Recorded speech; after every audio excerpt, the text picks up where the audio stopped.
छोटा सा आर्टिकल मैं आप लोग को और बता दूं, करप्शन की पराकाष्ठा किस लेवल पर पहुंचती है। कल एक बच्चे ने ये बात भी बोली यहाँ पर, और मैं थोड़ा सा आप लोग को यहाँ पर एक आर्टिकल भी डिस्कस करता हूँ यहाँ पर, जो कि एडिटोरियल छापा गया था यहाँ पर इंडियन एक्सप्रेस के अंदर में। पर जब बच्चा कोई एग्जाम की तैयारी कर रहा होता है और उस एग्जाम के अंदर में अगर कोई गड़बड़ हो जाती है यहाँ पर, तो ये किस तरीके की कंडीशन बनती है। एक तो ये एथिकल इशू बन जाता है कि भाई साहब आज की डेट में सोसाइटी के अंदर में करप्शन हो रहा है। ये एक परिवार को, कई बार मिडिल क्लास फैमिली को गरीबी से निकालने का एक तरीका है। एक बच्चा जो कि आज की डेट में उसको कोई पूछ नहीं रहा है, उसका अस्तित्व, इसका अस्तित्व अपना एक तरीके से दुनिया के सामने रखने का एक तरीका है कि भाई हाँ मैं भी इस दुनिया में एग्जिस्ट करता हूं। आज की डेट में 21 साल उम्र है आपकी, तो 21 साल में अगर कोई इंसान आईएएस ऑफिसर बन गया तो उसके चांसेस है कि वो ऊपर पोस्ट पर पहुंचेगा, फाइनल सेक्रेटरी की रैंक तक। तो एक छोटा सा आर्टिकल मैं आप लोग को और बता दूं, करप्शन की पराकाष्ठा किस लेवल पर पहुंचती है। कल एक बच्चे ने ये बात भी बोली यहाँ पर, और मैं थोड़ा सा आप लोग को यहाँ पर एक आर्टिकल भी डिस्कस करता हूँ यहाँ पर, जो कि एडिटोरियल छापा गया था यहाँ पर इंडियन एक्सप्रेस के अंदर में। तो मैं थोड़ा सा वो भी आप लोगों को बता देता हूँ जिससे आप लोगों को थोड़ा सा आइडिया लगे इसके अंदर में।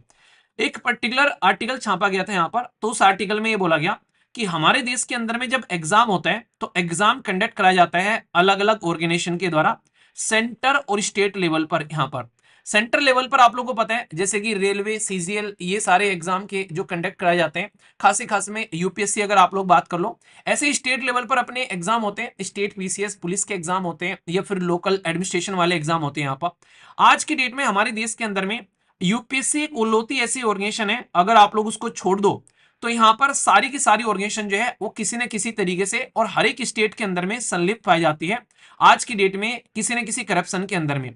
आप लोग लगा लो, मध्य प्रदेश के अंदर में व्यापम वाला इतना बड़ा स्कैंडल था वो, जिसमें सिस्टम को हिलाकर रख दिया और कितने लोगों की तो उसमें जान गई थी। बिहार से लेकर, उत्तर प्रदेश से लेकर, नॉर्थ ईस्ट में आसाम से लेकर, चाहे आप लोग गुजरात राजस्थान चले जाओ, चाहे आप लोग साउथ में चले जाओ तमिलनाडु के अंदर में, हर जगह कहीं एसआई के लेकर, कहीं पुलिस को लेकर, कहीं टीचर की भर्ती को लेकर, तो कहीं किसी चीज को लेकर आप लोग को हमेशा बच्चे जो है फ्रस्ट्रेट यहाँ पर नजर आते हैं। यहाँ पर आप लोग सोच के देखो, यहाँ पर जब बच्चा कोई एग्जाम की तैयारी कर रहा होता है और उस एग्जाम के अंदर में अगर कोई गड़बड़ हो जाती है यहाँ पर, तो ये किस तरीके की कंडीशन बनती है। एक तो ये एथिकल इशू बन जाता है कि भाई साहब आज की डेट में सोसाइटी के अंदर में करप्शन हो रहा है, तो ये एथिकल इशू भी बन जाता है, जीएस पेपर 4 के अंदर में आपके सिलेबस का पार्ट है। दूसरा इशू बन जाता है यहाँ पर गवर्नेंस का, कि गवर्नेंस का फेलियर हो गया यहाँ पर, और साथ ही साथ में बच्चे का जो मेंटल हरासमेंट होता है, तो ये हेल्थ का इशू भी आप लोग का बन जाता है। आप लोग इस तरीके से इसको कनेक्ट कर सकते हैं। तो कहने का मतलब यहाँ पर यह है कि आप लोग खुद सोचो, एक बच्चे ने प्रिपरेशन स्टार्ट करी आज के दिन, यहाँ पर वो बच्चा प्रिपरेशन कर स्टार्ट कर रहे हैं यहाँ पर, तो प्रिपरेशन स्टार्ट की उसने 1 साल तक, 12 महीने तक। उस बच्चे को पता चला कि इस एग्जाम के अंदर में घपलेबाजी हो गई, या इस एग्जाम के अंदर में कोई नकल चला दी, कोई पेपर लीक हो गया यहाँ पर, तो या मेरिट जो है ऊपर नीचे कर दी गई है, किसी की ओएमआर सीट चेंज कर दी गई है, तो बहुत सारी प्रॉब्लम यहाँ पर देखने को मिलती है। तो यहाँ पर उस बच्चे के 12 महीने बर्बाद नहीं हुए, उस बच्चे की मोरालिटी जो है, उस बच्चे का मोटिवेशन जो है, उस बच्चे को रेवेन्यू के पॉइंट ऑफ से, उस बच्चे को सोसाइटल जो टॉर्चर झेलना पड़ता है उसके पॉइंट ऑफ से, ये सारी चीजें देखने को मिलती है। आप लोगों को क्या लगता है, एक गवर्नमेंट जॉब जो है आज के में बस एक गवर्नमेंट जॉब है? भाई साहब गवर्नमेंट जॉब बस एक गवर्नमेंट जॉब नहीं है, अगर आप लोग इसको रियलिटी में देखोगे, ये एक परिवार को, कई बार मिडिल क्लास फैमिली को गरीबी से निकालने का एक तरीका है। एक बच्चा जो कि आज की डेट में उसको कोई पूछ नहीं रहा है, उसका अस्तित्व, इसका अस्तित्व अपना एक तरीके से दुनिया के सामने रखने का एक तरीका है कि भाई हाँ मैं भी इस दुनिया में एग्जिस्ट करता हूं, मेरी भी इज्जत है इस समाज के अंदर में, उसका एक वो है। सोसाइटी के पॉइंट ऑफ से चले तो भाई मैरिज का एक सर्टिफिकेट है यहाँ पर ये, कि हाँ ये पर्टिकुलर जॉब लग गई तो इंसान की शादी हो जाएगी यहाँ पर। तो अगर आज की डेट में किसी पर्टिकुलर पेपर के अंदर में अगर घपलेबाजी होती है, जो कि बहुत फ्रिक्वेंटली देखने को मिलती है, तो ये पूरा का पूरा सोसाइटल जो ढांचा है वो ब्रेक होता हुआ नजर आता है यहाँ पर, जब किसी बच्चे की उम्मीद टूटती नजर आती है। तो ये सिस्टम जो है कहीं ना कहीं अगर यहाँ पर बोल दे कि हाँ ऐसा कुछ हो गया है, तो भाई साहब ये बड़ी खतरनाक लेवल की चीज देखने को मिलती है कि आपने 1 मिनट में बोल दिया कि हाँ नकल हो गई, एग्जाम में ये चोरी हो गया। पर सोच के देखो, उस बच्चे ने 12 महीनों तक उस एग्जाम की तैयारी करी थी मिनिमम, साथ ही साथ में वो यहाँ पर कैसी कैसी यातनाएं झेल रहा था, बहुत सारी शादी, बर्थडे, पता नहीं किस किस चीजों को उस बच्चे ने इग्नोर किया। यहाँ पर बीच बीच में कई बार बीमार भी हुआ होगा, हेल्थ भी उसकी खराब हुई होगी। यहाँ पर कई बार हो सकता है कि ब्रेकअप या फिर ऐसी चीजों के चक्कर में पड़ा होगा, वो अलग से चीजें चलती रहती हैं पैरेलल के अंदर में। फाइनेंशियल कंडीशन तो हमेशा बच्चे की आप लोगों को ज्यादा बेटर देखने को मिलती नहीं है जब एक स्टूडेंट फेज में होता है। अगर कोई वेल टू डू फैमिली से आ रहा है, भाई अच्छे खासे परिवार से आ रहा है, तो उसकी एक अलग चीज आप लोगों को देखने को मिल जाती है। तो ऐसी कंडीशन के अंदर में जब वो पूरी एक शिद्दत से फिर भी जैसे तैसे झेल झाल के एग्जाम की तैयारी करता है और उसके बाद में पता चलता है वो एग्जाम देने जाता है, एग्जाम का सेंटर बहुत दूर है, वहां पर जाकर कोई रूम लेता है, उसके बाद में 2-3 दिन बेकार करता है, भूखा प्यासा जैसे तैसे एग्जाम देकर आता है, फिर उसके बाद में अपने घर आता है और पता चलता है कि एग्जाम जो है उसका पेपर लीक हो गया यहाँ पर। तो आप लोग अगर पूरे प्रोसीजर को यहाँ पर समझोगे यहाँ पर, तो आप लोगों ने एक बच्चे का ट्रस्ट जो है वो खराब कर दिया यहाँ पर। ये आप लोग जो एग्जाम इस तरीके से कंडक्ट करवा रहे हैं यहाँ पर, और जो मीडिएटर यहाँ पर पेपर निकाल कर ले जाते हैं, तो एक बच्चे का माइंडसेट आप लोगों ने बिल्कुल बर्बाद कर दिया, उस बच्चे का ट्रस्ट आप लोगों ने बर्बाद कर दिया, और इसी को लेकर फिर बच्चे जो है वो सड़कों पर उतर कर आते हैं, जो बच्चे प्रोटेस्ट करते हुए नजर आते हैं। तो यहाँ पर एग्जाम को कंडक्ट कराने की रेस्पॉन्सिबिलिटी जो होनी चाहिए वो एक इंडिपेंडेंट बॉडी की होनी चाहिए। सबसे बड़ी बात जो है जो उस आर्टिकल के अंदर में जो मुझे देखने को मिली थी वो ये थी कि आखिर क्यों होती है ऐसी दिक्कतें। स्टेट पीसीएस के अंदर में जब भी किसी को अपॉइंटमेंट किया जाता है वो स्टेट गवर्नमेंट करती है। अगर यूपीएससी के अंदर में अपॉइंटमेंट के बारे में बात की जाए तो यहां पर वो सेंट्रल गवर्नमेंट करती है। तो अपॉइंटमेंट के लिए इंडिपेंडेंट बॉडी होनी चाहिए। जिस तरीके से आप लोगों को याद होगा, मैंने आप लोगों से डिस्कस भी किया था कि सुप्रीम कोर्ट के द्वारा यह बोला गया कि इलेक्शन कमीशन ऑफ इंडिया को कैसे अपॉइंटमेंट करना है यहाँ पर। तो उसके लिए उन्होंने बाकायदा बोला था कि हमारे देश के अंदर में जो गवर्नमेंट है वहां से पीएम आ जाएंगे, साथ ही साथ में लीडर ऑफ अपोजिशन आ जाएंगे, साथ ही साथ में चीफ जस्टिस ऑफ इंडिया आ जाएंगे। तो यही सेम तरीके का रिकमेंडेशन उन्होंने दिया कि स्टेट पीसीएस के अंदर में या स्टेट के जो भी एग्जाम कंडक्ट कराए जाने वाले हैं, तो वहां पर उसकी जगह सीएम आ जाएंगे, पीएम की जगह यहां पर लीडर ऑफ अपोजिशन आ जाएंगे, और यहां पर जो स्टेट के अंदर में chief justice of high court रहेंगे यहाँ पर, वो यहाँ पर आ जाएंगे। अगर ये इंसान जो है यहाँ पर जो बॉडी एग्जाम कंडक्ट कराने वाली है उसके अंदर में अपॉइंटमेंट कराएंगे तो ज्यादा बेटर रहेगा। इससे फायदा ये रहेगा कि भाई कल को चलकर अगर कोई यादव की सरकार आ रही है तो वो यादव नहीं भरेगा, और कोई यहाँ पर ठाकुर की सरकार आ रही है तो ठाकुर नहीं भरेगा, शर्मा जी की सरकार आ रही है तो शर्मा जी नहीं भरेगा। तो यहाँ पर इंडिपेंडेंट पैनल अगर अपॉइंटमेंट करेगा तो ज्यादा बेटर देखने को मिलेगा। दूसरा, एग्जाम के अंदर में क्लैरिटी होनी चाहिए। भाई प्रीलिम्स की जैसे ही आंसर, प्रीलिम्स जैसे होता है तुरंत आंसर की आनी चाहिए, ताकि बच्चों को इधर उधर फ्रस्ट्रेट ना होना पड़े, उनको पता चल जाए कि उन्हें मेंस की तैयारी करनी है, क्या करना है, किस तरीके से लेकर चलना है। दूसरा, आंसर जब आप लोग चेक करते हो तो यहाँ पर उसका प्रॉपर क्राइटेरिया होना चाहिए, जनता को पता होना चाहिए किस बेसिस पर आप लोगों ने इतने मार्क्स दिए, किस बेसिस पर इसके मार्क्स काट लिए। इंटरव्यू के अंदर में जब आप लोग जाकर बच्चे को बैठाते हो तो वहां पर पता होना चाहिए कि मिनिमम इतने मार्क्स तो देने हैं, और बाकी जो मार्क्स दिए गए हैं वो क्या क्या आप लोगों ने चेक किया इस बच्चे के अंदर में। तो ये सारी चीजें होनी चाहिए यहाँ पर। तो यूपीएससी ने अभी क्या बोला है, पूजा केड़कर केस के बाद में बहुत सारे बवाल हुए यूपीएससी के ऊपर में, और सुप्रीम कोर्ट ने बोला तो इस बात पर तो उसने हम ही भर लिए कि कीज प्रोवाइड करा देंगे प्रीलिम्स के बाद में। तो ये तो इन्होंने बोला है अभी फिलहाल के टाइम पर। तो इसने तो फिर भी चलो ठीक है, पूजा केड़कर वाले केस में एग्जाम के अंदर में कोई धांधलेबाजी नहीं, सर्टिफिकेट के अंदर में धांधलेबाजी हुई थी। पर लेकिन अगर स्टेट पीसीएस आप लोग ले लो, यहाँ पर स्टेट पुलिस ले लो, ये यहाँ पर दूसरे जैसे आरओ का पेपर होता है उत्तर प्रदेश के अंदर में, उसके अंदर में नकलबाजी चल गई थी यहाँ पर। तो ये हर एक स्टेट के अंदर में एसआई का पेपर ऐसा हो चुका है जिसमें नकलबाजी चलती चलती है मैक्सिमम टाइम, यहाँ पर उसमें फिर से एग्जाम होते हुए नजर आते हैं। रीजन क्या है, स्टेट गवर्नमेंट के पास में यहाँ पर संविधान के 7वें शेड्यूल में आप लोग जाओगे तो 3 लिस्ट आप लोगों को देखने को मिलती है जिनमें इनका काम बांटा जाता है सेंटर और स्टेट गवर्नमेंट का। तो इसमें स्टेट गवर्नमेंट के पास में लॉ एंड ऑर्डर को मेंटेन करने की रेस्पॉन्सिबिलिटी होती है। तो इसके चलते यहाँ पर पुलिस इनके हाथ में रहती है, तो पुलिस को ही अपने कंट्रोल में रखने के लिए अपने हिसाब से सारे एग्जाम वगैरह कंडक्ट कराते हैं। तो अगर कोई एक पर्टिकुलर जाति की गवर्नमेंट है यहाँ पर, कोई ठाकुर है, कोई शर्मा है, या फिर कोई यहाँ पर आज के में यादव है, या फिर कोई और कम्युनिटी है, अगर उनकी सरकार यहाँ पर बनी हुई है तो चाहते हैं हमारी ही कम्युनिटी के लोग यहाँ पर पुलिस के अंदर में भर्ती हो। और ये मैं ऐसे नहीं हवाबाजी में बोल रहा हूँ, आप लोगों ने बहुत सारे ऐसे एग्जाम्पल पीछे टाइम में कुछ कुछ देखे होंगे यहाँ पर। तो अगर इंडिपेंडेंट पैनल रहेगा यहाँ पर तो ज्यादा बेटर तरीके से अपॉइंटमेंट की जाएगी, और वो इंडिपेंडेंट तरीके से यहाँ पर एग्जाम को कंडक्ट करा पाएगा यहाँ पर लेकिन ऐसा हमारे देश के अंदर में नहीं होता है। तो गवर्नमेंट, इसीलिए स्टेट गवर्नमेंट के अंदर में सारी दिक्कतें आप लोगों को देखने को मिलती है, इसलिए वहां पर इतनी घपलेबाजी होती नजर आती है। फिर यहाँ पर चलते हैं आगे, रिजर्वेशन। कई बार ये बोला जाता है कि शेड्यूल कास्ट और शेड्यूल टाइप का जो रिजर्वेशन है यहाँ पर, ये यहाँ पर लोगों का हटा देना चाहिए यहाँ पर लेकिन रियलिटी में बताऊं आप लोगों को देखने को मिलेगा ये डिस्क्रिमिनेशन कितना डीपली रूटेड है हमारे समाज के अंदर में, उससे रिलेटेड ये आर्टिकल आप लोग यहाँ पर देखिए।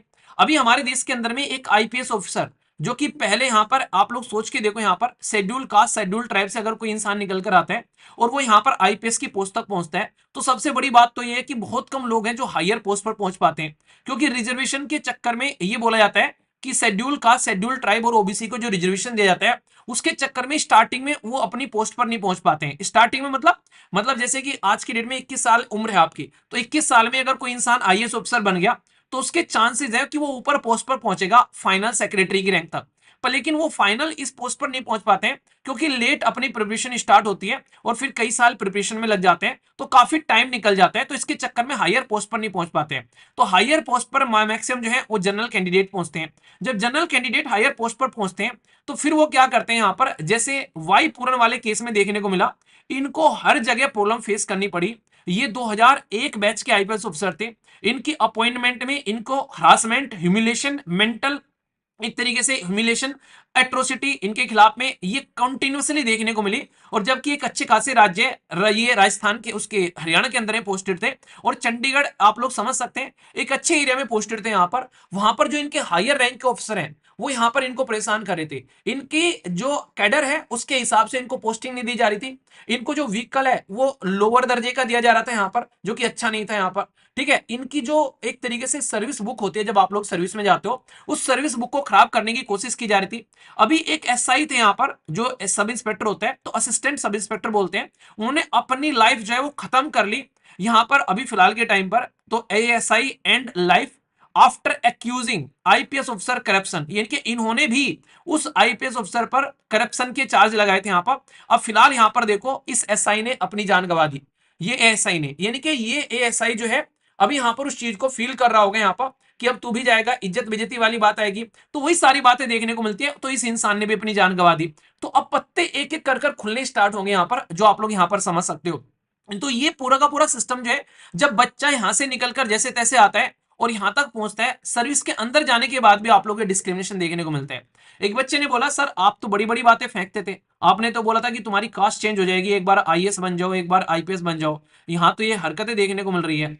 मैंने कहा यार, मैंने समाज के हिसाब से थोड़ी ना बोला था आप लोगों की वहां पर समाज के अंदर डीप चुके हैं। मैंने कहा था कि आप लोग के डिसीजन लेने में आप लोग का सिस्टम चेंज हो जाएगा। फिलहाल आप लोग इंटर कास्ट जाकर मैरिज करना चाह रहे हैं तो आप लोग की वो ईजी हो जाएगी, आप लोग की डिसीजन लेने ईजी हो जाएंगे।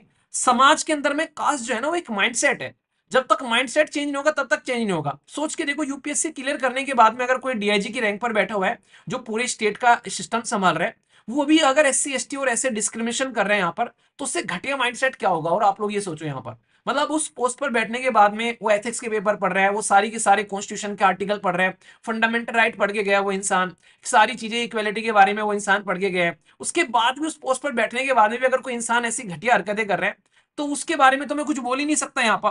तो माइंडसेट जो है ना वो एक कास्ट जो है एक माइंडसेट हो गया आज की डेट में। ये आराम आराम से चेंज होगा, ये इतनी जल्दी चेंज होने वाला नहीं है क्योंकि ये इंसान की नसों में घुसा पड़ा है यहाँ पर। तो इसके चलते ये लंबा टाइम लगेगा आप लोगों को यहाँ पर इससे निपटने में। और ये सबसे बड़ी समस्या आप लोगों को यहाँ पर देखने को मिलती है समाज के अंदर में। तो आज की डेट में स्टूडेंट की लाइफ से लेके अगर आप लोग यहाँ तक भी देखोगे, सर्विस में जाने के बाद भी क्या क्या समस्या झेलनी पड़ती है। तो ये दोनों आर्टिकल मैंने इसलिए कनेक्ट कर दिए क्योंकि ये लिखा गया था इंडियन एक्सप्रेस के अंदर में कि कंडीशन क्या क्या देखने को मिल रही है, कैसे अपॉइंटमेंट करना चाहिए। उन्होंने तो पूरा लिख रखा था कि एग्जाम में नकल होने से कैसे बचाना है। तो इसके लिए ये बोला था कि हर एक एग्जाम सेंटर के ऊपर में हम लोग को ऐसा प्रिंटर रखना चाहिए जिसके ऊपर पासवर्ड लगाओ, और वो प्रिंटर जो है वो पासवर्ड से कनेक्टेड हो यहाँ पर, और वो पासवर्ड जो है तभी ओपन हो जब यहाँ पर कोई सेंट्रल के पास में वहां पर उसकी कमांड हो और उसी सेंटर पर जाकर पेपर जो है वो प्रिंट किए जाए यहाँ पर, ना कि पेपर लेकर इधर उधर चला जाता है, वो पेपर इधर उधर लीक हो जाते हैं। तो उसमें तो बहुत सारे सेशन दे रखे थे। अगर कोई कंप्यूटर पर बैठकर पेपर दे रहा है तो ये देखो कि कंप्यूटर पर बैठकर पेपर देने से एआई का इस्तेमाल कर सकते हो, आर्टिफिशियल इंटेलिजेंस का। आज के में टेक्नोलॉजी है यहाँ पर जिसमें ये पता चल जाएगा कि वो बच्चा रियलिटी में वो पेपर अटेम्प्ट कर रहे हैं या नहीं कर रहे हैं, या फिर कोई और बैठा हुआ बाहर उसका पेपर अटेम्प्ट कर रहे हैं। तो ये वाला सिस्टम आप लोग यहाँ पर इस्तेमाल कर सकते हो। तो बहुत सारी ऐसी चीजें हैं जो आप लोग यहाँ पर अंडरस्टैंड कर सकते हो। तो ये इसके चलते यहाँ पर एग्जाम के अंदर में चेंज आना चाहिए। सबसे पहले तो इसको अटेम्प्ट कराने के लिए यहाँ पर इसके अपॉइंटमेंट के अंदर में चेंज होना चाहिए यहाँ पर। वरना जैसे election commission of India central government के अंडर में काम कर रहे हैं, मुझे तो लगता नहीं यहाँ पर अभी इलेक्शन कमीशन ऑफ इंडिया ही यहाँ पर आजाद नहीं हो रहा है सेंट्रल गवर्नमेंट से। अब यहाँ तो क्या ही आजाद करेंगे स्टेट के एग्जाम को, जो कि इनके हाथों के नीचे, अंगूठे के नीचे होना चाहिए। तो आप लोग समझ सकते हैं। तो ये सारी की सारी समस्या है। अब एक इंपॉर्टेंट बात मैं आप लोगों को और बता दूं, एक आध दिन में एक इंटरेस्टिंग आर्टिकल में डिस्कस करूंगा, अभी आप लोगों को बताऊंगा नहीं, वरना आप लोग फिर मेरा सर खा दोगे कब करोगे कब करोगे। तो टॉपिक नहीं बताऊंगा मैं आप लोगों को, ठीक है। तो यहाँ पर इंपॉर्टेंट बात मैं आप लोगों को बताता हूँ। फिलहाल मैं जब 2 आर्टिकल तैयार कर रहा था, तो कुछ आर्टिकल ऐसे होते हैं जो मुझे लगता है बड़े थोड़े से बड़े से टाइप के हैं, ठीक से हैं, डिटेल में डिस्कस करने हैं, तो मैं उनको संडे के लिए पैकअप कर लेता हूँ उनका, ठीक है। मैंने कहा यार इसको संडे में डिस्कस करूंगा आराम से, खासकर उन बच्चों के लिए जो डिसिप्लिन में रहते हैं। तो मैंने कहा संडे को एक्स्ट्रा मिलना चाहिए उनको कुछ, ठीक है, जो संडे को भी डिस्कशन सुनते हैं। तो ये उनके लिए बेसिकली एक तरीका मेरी तरफ से गिफ्ट रहता है। यहाँ पर मैं ये पढ़ रहा था कि हमारे देश के अंदर में अगर आज की डेट में आप लोग आरटीआई के अंदर में जाते हो, राइट टू इंफॉर्मेशन एक्ट के अंदर में, तो राइट टू इंफॉर्मेशन एक्ट के अंदर में आप लोग क्या था, आप लोग को अधिकार था कि आप लोग कोई भी इंफॉर्मेशन निकाल सकते हो आरटीआई के तहत में। तो वहां पर आज की डेट में कानून आ गया डेटा प्रोटेक्शन एक्ट के थ्रू, आप लोग आरटीआई से कोई इंफॉर्मेशन नहीं निकाल सकते जो पर्सनल इंफॉर्मेशन होगी यहां पर। तो यहां पर उसके अंदर में अगर कोई इंफॉर्मेशन मांगेगा तो उस पर 200 से लेकर 250 करोड़ रुपए का फाइन लगाया गया है। मतलब कोई करप्ट आईएएस ऑफिसर अगर करप्शन करके चला गया और आरटीआई के थ्रू आप लोगों ने उसकी इंफॉर्मेशन निकाली और वो उसकी पर्सनल इंफॉर्मेशन है, तो सोच के देखो 200 से 250 करोड़ रुपए का फाइन आप लोगों के ऊपर में लग जाएगा। तो ये आरटीआई का गला घोटने वाली बात है। इस तरीके से आप लोग यहां पर कंडीशन समझ सकते हो। और इसी के साथ में अगर हमारे देश के अंदर में कोई एग्जाम कंडक्ट करा रहे हैं और उसके अंदर में अगर नकल हो जाए यहां पर, और यहां पर उसके अंदर में नकल हो जाए, यहां पर पेपर चोरी हो जाए, पेपर पब्लिक में आ जाए, यहां पर अगर कोई ऐसी हरकतें करता हुआ पाया गया, उसके ऊपर में क्या है, उसके ऊपर में 1 करोड़ रुपए का फाइन है। बस सोच के देखो, जो नकल करवा रहा है, जो बच्चों का सिलेक्शन करवा रहे हैं, भाई साहब 1 करोड़ रुपए तो वो 5-6 बच्चों से निकाल लेगा बंदा। 25-25, 30-30 लाख रुपए एक एग्जाम में उनको यहाँ पर क्लियर करवाने के लिए 4 बच्चों के 1 करोड़ रुपए ले लेगा आराम से वो। 30-30, 35-35 लाख रुपए, आप लोग भी पता होगा क्या भाव चलता है कई बार मार्केट के अंदर में। तो ये चीजें आप लोग यहाँ पर समझ सकते हैं। तो उसके ऊपर 1 करोड़ रुपए का फाइन। मतलब अगर कोई करप्ट आईएएस ऑफिसर है, उसकी इंफॉर्मेशन निकालनी है आप लोगों को यहाँ पर, और पता चला यहाँ पर ये बोलकर इस प्रोटेक्शन एक्ट के तहत में, तो भाई आप लोग 200 से 250 करोड़ रुपए का फाइन लगेगा। एक इंडिविजुअल करप्ट इंसान को बचाने के लिए ये कानून बना दिया गया, जिसने आरटीआई की रीढ़ की हड्डी तोड़ दी। और दूसरी साइड में आप लोग यहां पर देखो कंडीशन क्या है। अगर यहां पर लाखों करोड़ों लाखों बच्चे, मतलब लगा के चलो कि एक एग्जाम के अंदर में 20 लाख बच्चे बैठे हुए सीजीएल में जो नॉर्मली बैठ जाते हैं, और वहां पर एग्जाम चोरी हो जा रहा है, तो यहां पर उसके ऊपर में बस 1 करोड़ रुपए का फाइन लग रहा है। इससे आप लोग को देखने को मिलेगा कि हमारे देश के अंदर में सिस्टम क्या है। आरटीआई को खोखला बना दिया गया हमारे देश के अंदर में ये कानून लेकर आने के बाद में। इसलिए इक्का दुक्का कोई कोई आरटीआई एक्टिविस्ट आता है निकलकर, जैसे तैसे इंफॉर्मेशन निकालता है। अभी आप लोगों ने केस भी सुना होगा, जो आईएएस ऑफिसर वाला, जो श्रुति के हस्बैंड वाला देवगौड़ा वाला, उसमें आप लोगों को देखने को मिला उस आरटीआई एक्टिविस्ट के खिलाफ ही यहां पर बेसिकली एक्शन ले लिया गया फिलहाल के टाइम पर। मतलब सोच के देखो यार, 55 करोड़ रुपए या 51 करोड़ रुपए को 4000 में कन्वर्ट कर देना, ऐसा क्या उस, मतलब इतने दूध की धुली थी क्या वो कंपनी? उस कंपनी ने एक भी वहां पर वो नहीं किया, बस 4000 का उसने सामान उठाया वहां से। इतनी दूध की धुली थी वो। अगर इतनी दूध की धुली थी तो इससे पहले वाले ऑफिसर को ट्रांसफर क्यों किया गया था यहाँ पर? उस ऑफिसर को ट्रांसफर करके भी इन भाई साहब को क्यों ला के आया गया था यहाँ पर?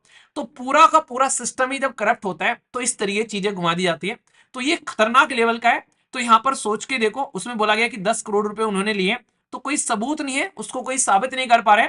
वरना अगर इंटेंशन देखो, 55 करोड़ को 4000 में कन्वर्ट कर देना, और यहां पर उस ऑफिसर का तबादला हो जाना, उसकी जगह कोई नया ऑफिसर आना, और आरटीआई में सारी चीजें सामने निकल कर आना, तो ये सारा का सारा मुद्दा आप लोग समझ सकते हैं किस तरीके की सिचुएशन है। तो मैंने एक तो ये आर्टिकल डिस्कस कर दिया आप लोगों से यहाँ पर, करप्शन का मुद्दे के तहत आप लोग यहां पर देखने को मिलते हैं। तो ये सारे एथिक्स में भी आप लोग ये ऑप्शन आ जाते हैं, ये गवर्नेंस फेलियर का ऑप्शन आ जाता है यहां पर। और साथ ही साथ में जो हेल्थ का मुद्दा बनता है स्टूडेंट के बारे में बता दिया। एग्जाम का पैटर्न क्या होना चाहिए, ये यूपीएससी में भी क्वेश्चन आप लोगों से पूछे जा चुके हैं। इसके बारे में ध्यान रखना कि हमारे देश के अंदर में इतने लार्ज स्केल पर जो नकल चल रही है, उनको डील करने के लिए किस तरीके सिस्टम हम लोग को फॉलो करना चाहिए। तो ये आप लोग यहाँ पर सजेशन के तौर पर भी यहाँ पर इसमें लिख सकते हैं। ये बाकायदा, उसमें बाकायदा चीजें समझाई गई थी यहाँ पर अच्छे से। तो ये पॉइंट आप लोग ध्यान रखना है यहाँ पर। तो आशा करता हूं कि सारे के सारे आर्टिकल कंबाइन कर मैंने पढ़ा दिए। आरटीआई वाला एंगल भी बता दिया कि आरटीआई में आप लोग किसी की इन्फॉर्मेशन चाहिए तो क्या वो लग रहा है, और वहां पर चाहिए तो क्या आप लोग का फाइन लग रहा है। बाकी आप लोग थोड़ा सा इसके बारे में ध्यान रख सकते हैं। ठीक है, तो ये बेसिक थी, इंपॉर्टेंट थी। आप लोग अगर सीरियस तरीके से एग्जाम की तैयारी कर रहे हैं तो आप लोगों को हर संडे को एक टेस्ट मिलता है यहाँ पर, तो टेस्ट को जरूर अटेम्प्ट किया करो। साथ ही साथ में आप लोग का जो टेस्ट नंबर 1 था और टेस्ट नंबर 2 था, उसमें एक दो बच्चे के द्वारा यहाँ पर ये बोला गया था कि सर उसमें गलती क्या हुई। बेसिकली मैंने टीम से बात की थी यहाँ पर। टेस्ट नंबर 1, टेस्ट नंबर 2 के अंदर में जो यहाँ पर जो क्वांट वाले क्वेश्चन थे यहाँ पर खासकर, ठीक है, उसके अंदर में क्या हुआ था, उसके अंदर में वो अपडेट नहीं हो पाए थे। तो पहले और दूसरे टेस्ट वाले में वो सेम क्वेश्चन चले गए थे, मैथ्स वाले क्वेश्चन। तो अभी टीम जैसे बच्चे ने उसको रिपोर्ट किया तो तुरंत जो है वो दोनों के दोनों पेपर जो है वो रीपब्लिश करवा दिए गए। तो अगर किसी ने उसको टेस्ट को अटेम्प्ट नहीं किया था तो फिर से अटेम्प्ट कर लेना। और आप लोगों के पास में अनलिमिटेड अटेम्प्ट होते हैं, आप लोग एक बार अटेम्प्ट दे सकते हो, फिर दूसरी बार रिवीजन कर सकते हो, तीसरी बार रिवीजन कर सकते हो, तो उसको आप लोग फिर से अटेम्प्ट कर लेना। ठीक है, तो यहाँ पर अगर कुछ भी ऐसा कुछ दिखता है तो आप लोग सेंड कर दिया करो कस्टमर केयर टीम को लिखकर, तो उसको अपडेट करवा दिया जाएगा। ठीक है, तो टेंशन नहीं लिया करते किसी चीज के लिए। ठीक है, तो जो भी पता चलेगा इमीडिएटली उसके ऊपर में काम किया जाएगा, तो उसको आप लोग एक बार चेक कर लेना, फिर से आप लोग रीअटेम्प्ट कर लेना उसको। ठीक है, अब यहाँ पर कुछ भी क्लासेस अगर आप लोग कनेक्ट करनी है तो कनेक्ट कर लेना। और इसी के साथ में आप लोग की दिवाली के लिए एसएलवी कूपन कोड जो है वो एक्टिवेट करा दिया जाएगा। तो उसके लिए आप लोग देख लेना, जैसे भी आप लोगों को कनेक्ट कर रहे हैं। बाकी जो भी क्लासेस आप लोगों को ज्वाइन करनी है उनके लिए देख लेना।